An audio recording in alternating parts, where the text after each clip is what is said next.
So, you want to learn how to drift. I didn't start on this wheel. I started on a G920 that I bought, I don't even know, 7 years ago, something like that. And I learned on Assetto Corsa, and I have a video on my channel somewhere where you can see my progression from day 1 to like day 30. What I'm using right now isn't even the best equipment. I'm using a T500 RS that I bought 3 years ago. I'm looking to upgrade to an R3 or an R5. Trust me, you don't need that to get started. You don't need that to learn.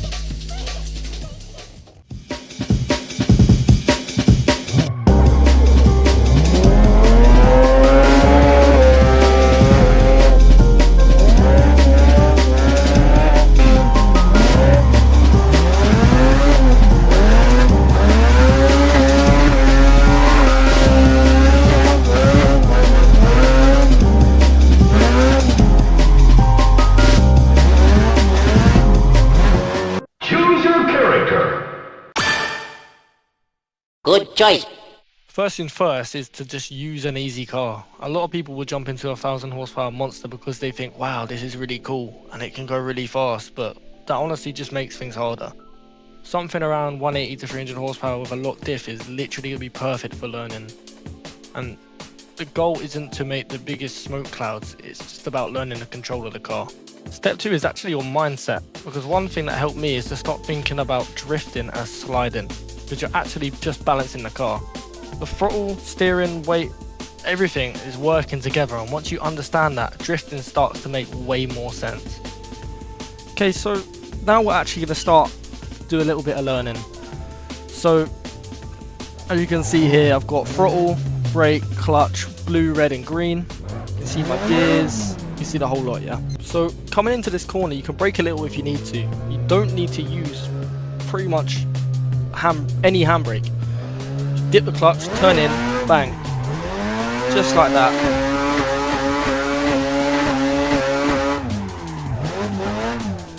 So you're giving the throttle that kick, which is initially going to make the tyres in the rear just break loose, right? And as soon as the back starts coming around, just don't panic. Let the wheel start to spin and catch it. So you're in control of the car. One thing that I used to struggle with when I first started to learn was actually throttle control. I used to just sit there, blasting the throttle like this, and I'd hold it for too long, and I'd just end up spinning out like that. It's nothing to do with that at all. So you're constantly thinking of it like too much throttle and you're going to spin out. And then if you have too little, the car's going to grip up. And I'll make an example of that right now. As we come into this first corner, I'm going to do exactly what I did before. I'm going to hold the throttle. Notice how I've spun out. I did over exaggerate that because this car is relatively easy to drift. But as I came into that corner, you could see that I was on that throttle non-stop. And a lot of people learning will do that. Now if we don't use enough,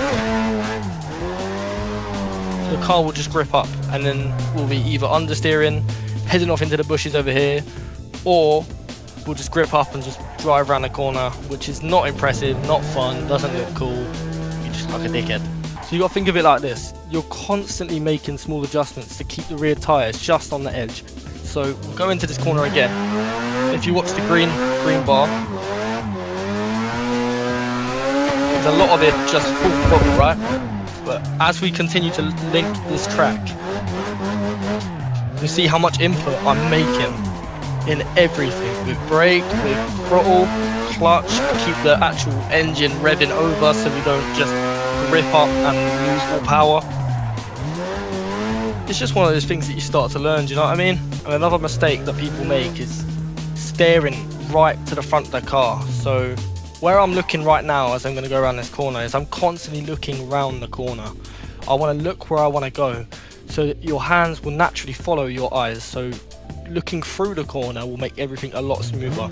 So if I just look dead ahead right now at the bonnet, it's weird, right? It doesn't look correct. But if I then look through the corner, so as we come up to this corner, a bit of a strange corner, as we come to this corner, I'm going to dip the throttle, I'm going to look where I want to go,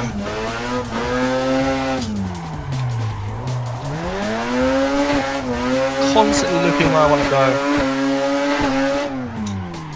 Instead of looking at the bonnet, instead of looking dead ahead, I'm looking where I actually want the car to go. Now, people always ask, how much counter steer should I be using? The answer is actually just as much as the car needs, which is just enough. You don't want to force the wheel to lock every time if it doesn't need to full lock. Let the car tell you what it needs and make small little corrections instead of big ones. So if I'm going into this corner, I'm literally feeding the wheel, not using all of the angle, as you can see there. Only full locked once, bash back round.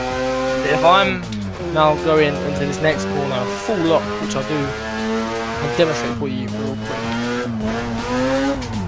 So I'll go into this corner and I'll dip the clutch and I'll full lock. I'm spinning out, as you can see. Again, that was also down to me using all my throttle, but this is what drifting is going to look like for you as you first start learning. Which brings me on to my next point, which is to keep practicing, because don't worry about linking the whole track straight away. You need to pick one corner, for example, that one we've just been on, or just even this corner here, which we're coming up to real quick. And you just want to keep doing it again and again and again. And once that starts to feel easy enough for you, you move on to the next one.